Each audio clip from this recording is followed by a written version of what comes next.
Brampton now has the highest mortgage delinquency rate in all of Canada.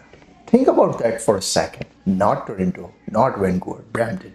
And here's the crazy part. Some reports are saying power of sale listings in Brampton are at 10-year high.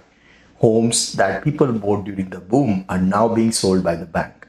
So here's the real question nobody wants to ask. Did Brampton become the perfect example of what happens when real estate prices grow faster than people's actual income? Because if you're planning to buy in 2026, this market could either become biggest opportunity of the decade or the biggest financial trap. If you don't know me, I am Vatsal Desai, realtor, helping families to turn their realty dream into reality. Look, this video is not to attack Brampton. I actually think Brampton is one of the most important real estate markets in Canada because whatever happens here usually tells us where the GTA market is heading next. And right now, the city is dealing with three major things at once: higher mortgage payments, falling home prices, and a housing system that became heavily dependent on basement rental income. That combination is creating pressure everywhere. During 2020, 2021, and early 2022, interest rates were insanely low. Money was cheap. People were buying homes emotionally. Families stretched their budgets because they believed prices would keep rising forever. Investors were buying properties counting on basement tenants to cover most of the mortgage.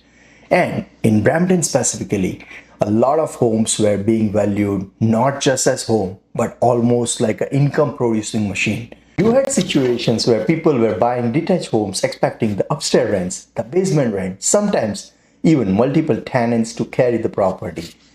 And when rates were 1.5% or 2%, it worked. But now, those same mortgages are renewing at much higher rates. Some homeowners are seeing payment shocks of $1,000 to $2,000 more per month. And here's where things became dangerous. Prices started falling from the 2022 peak while carrying costs kept rising. So now some owners were stuck in the worst possible situation. They can't comfortably afford the home, but they even don't have enough equity to sell easily. Now let's talk about the thing everybody knows exists but nobody openly discuss enough: illegal basements. In Brampton, basement apartment became a major affordability strategy for homeowners. And yes, legal second unit can absolutely be a smart investment, but the issue is that many units were never properly legalized, inspected, or built to code. So now, buyers in 2026 are asking tougher questions. Is the basement legal? Was the electrical done properly? Are there permits? Does the city know about the separate entrance? Because if a basement unit is illegal, that expected rental income may disappear overnight. And suddenly the number of that mortgage don't work anymore.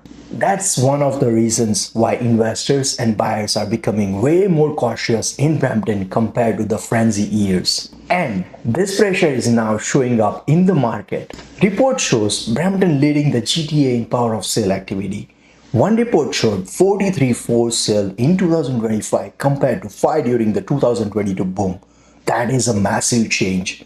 And before people panic, no, this does not mean the entire market is collapsing tomorrow, but it does mean distress is rising. And whenever the distress inventory rises, buyers suddenly gain negotiating power. That's why we are seeing homes sit longer, prices reduction happen faster, and sellers becoming much more flexible.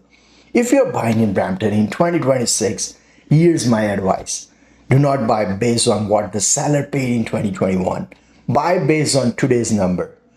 Can you comfortably carry the mortgage without depending on the risk of rental assumptions? Can the property cash flow realistically? And most importantly, verify everything. Check permits, check basement legality, check retrofit status, check fire code compliance, check whether renovations were actually approved. Because the next phase of market belongs to educated buyers, not emotional buyers. And honestly, some of the best opportunities may come for people who stay patient while others panic. My personal opinion, I think Brampton becomes one of the most watched real estate markets in Canada over next 12 to 18 months.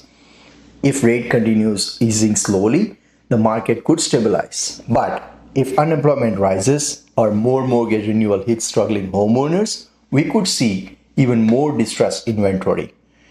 And the truth is, Brampton may simply be the first city showing up the pressure that many Canadian markets are quietly facing. So, I want to know your opinion. Is Brampton becoming a once in a generation buying opportunity, or is this the beginning of much larger correction? Drop your thoughts in a comment. And if you want honest Canadian real estate updates without the fake hype, subscribe to the channel because over the next few months, this market is going to be very interesting.